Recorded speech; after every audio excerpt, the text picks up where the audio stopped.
sallallahu alaihi wasallam. So there are many examples of that, but the point being is that is how much they loved the Prophet sallallahu alaihi wasallam. They wanted to follow him. Now, just to mention something about that I think is very significant. One of the things that we know now from studies in psychology is that human beings are imitative by nature. And it begins early on. The baby will begin to imitate micro movements of the mother when she talks to the baby. One of the interesting things about babies is that when they're first born, the actual distance of their vision is from the breast to the eyes and the face of the mother. That's all they can see. They can't focus beyond that. So, and what happens is they begin to absorb immediately from the mother certain movements, which is often why you can recognize in grown children their parents' expressions. Like if you know somebody's parents well and you watch them, you'll notice that they laugh the same way that they do. They'll often have similar gestures. They'll even sometimes blink in the similar fashion or do things with their facial gestures. It's very common.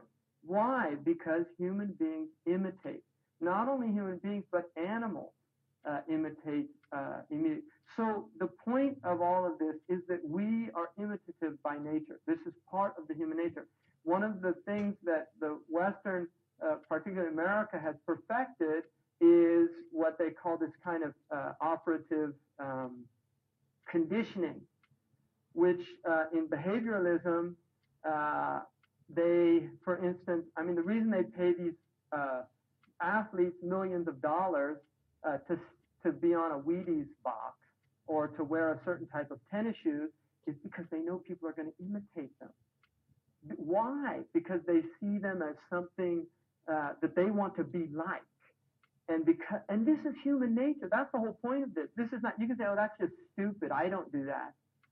You think you don't. You just do it at on a different level. Everybody does this. It's just there's degrees of it. Some are quite gross and unreasonable, like wanting to be like Michael Jordan or something like that. I would consider that really stupid. But another person might not. I mean, this is why Michael Jordan makes millions of dollars for selling goods that he probably doesn't even use. So the point being is that this is part of our nature. Now, what the Quran says, وَلَقَدْ كَانَ لَكُمْ فِي رَسُولِ اللَّهِ أُسْوَةٌ حَسَنَةٌ. You have in the Messenger of Allah the best example to imitate. In other words, since you're going to imitate, which is human nature, Allah gave us the best human being to imitate. And that is why when you learn about his character and his qualities, out of love, you will want to imitate them. Because if you love somebody, your tendency is to imitate them. One of the things that disturbed Imam Shafi'i a great deal was when he went to Egypt after being in Iraq, and he was a student of Imam Malik. Everybody, the Egyptians were all Malikis at that point, and everybody wanted to know, how did Imam Malik eat? Because they knew he was his student. They would come to him, how did he eat? Which finger did he wear his ring on? What did he do when in his masjid? And it really troubled Imam Shafi'i. It really bothered him because they were more concerned about Imam Malik and what he did than they were with the Prophet of Allah. And this is why he began to actually go against the idea of the amal of the people of Medina and these type things, because he felt that there was a danger in that. The way I would interpret it as a Maliki is that what their concern was recognizing that Malik adhered more to the Sunnah than anybody of his age.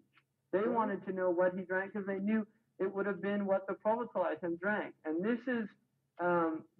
happens in every generation. This is part of human nature, right? You want to imitate the people that you follow, and that part of our tradition is finding people who follow the Prophet ﷺ and then learning from them, right? And so that's really the point of learning this subject, and that's what Ibn Hamdun is warning us. Don't think that these are just adat that you should say, oh, that's the way he did. And this is something that modern Muslims have been focusing on for about 100 years. In fact, I actually heard somebody once in a lecture, a Muslim, noted Muslim speaker, say how there was no benefit in listening to all these physical descriptions of the Prophet ﷺ, and that's really not the point. And well, what we have to ask ourselves is, why is it that Abu Isa at-Tirmidhi anhu would have put a book in there with all those descriptions, and why is it that the Sahaba would have even transmitted them if they weren't relevant? In other words, the first community recognized the importance of loving the Prophet ﷺ and learning about him in all these various aspects. And one of the things about lovers is they want to hear about the beloved. You know, oh, what did she say? Really? She said that? What was she wearing? Really? She was a blue dress? Oh, you know, and this is what the lover does. They want to hear about the beloved, right? Tell me more. And that's the nature of ishq.